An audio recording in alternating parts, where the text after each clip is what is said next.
আজকে হিন্দুরা কত কষ্ট, তাদের ঘরে ঘরে কত আতঙ্ক। তাদের সব কিছুই জানি, যা কিছু ধর্মপুরাণে যেটুকুই জানি আছে সেটা অপবিত্র। যখন কুম্ভ মেলা লেগেছিল, কুম্ভ স্নান, প্রয়াগরাজ, সেই সময় অপর্যট ধর্মদের দোকান পাশা করতে নিষিদ্ধ করা হয়েছিল। সেই সময় কিন্তু একটা দাঙ্গার মতন হয়েছিল, কারণ তাদের দোকান করতে দেয়নি।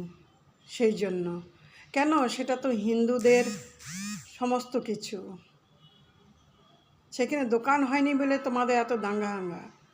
আজ দুপটা রং পড়েছে বলে মায়ের কোল শূন্য করে দিলে কেন ভাই?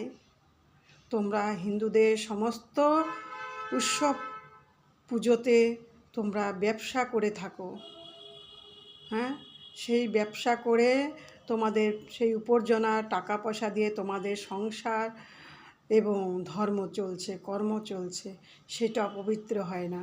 আজ দু ফোঁটা রঙের জন্য তোমরা মায়ের কোল খালি করে দিলে, তোমাদের একটু আফসোস হলো না? নারী মায়ের তুল্য, কিন্তু তুমি প্রমাণ করে দিলে নারী একটা রাক্ষস বা ডাইন বা একটা অপবিত্র দেবতা। সত্যি তো, সব নারী মায়ের তুল্য হয় না, সেটা তুমি প্রমাণ করে দিলে। রঙের জন্য আজ মায়ের কোল শেষ হয়ে গেল। মা বাবার সামনে সন্তানটাকে মেরে ফেললে সে মায়ের বুক দাপাচ্ছে।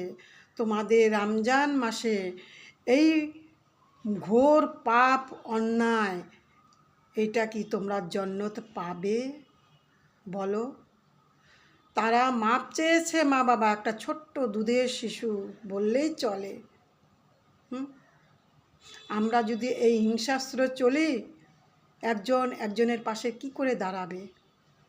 ঘরের লোক পড়ে, আমাদের ঘরের লোক যখন বাইরে যায়, রাস্তায় হিন্দু না মুসলমান না খ্রিস্টান না জৈন, কে থাকে?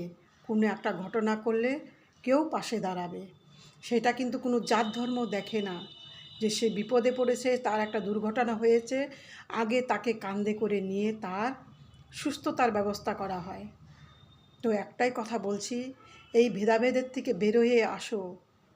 সকলেই কিন্তু ধর্ম ঠিক রাখার জন্য, এই কর্মগুলো কিন্তু পাপ, ঘোর পাপ। এই পাপের মধ্যে লিপ্ত হয়ে কোনো ধর্মতে নিজের জীবনটা উৎসর্গ করা যায় না। নরকগামী হওয়াটাও কিন্তু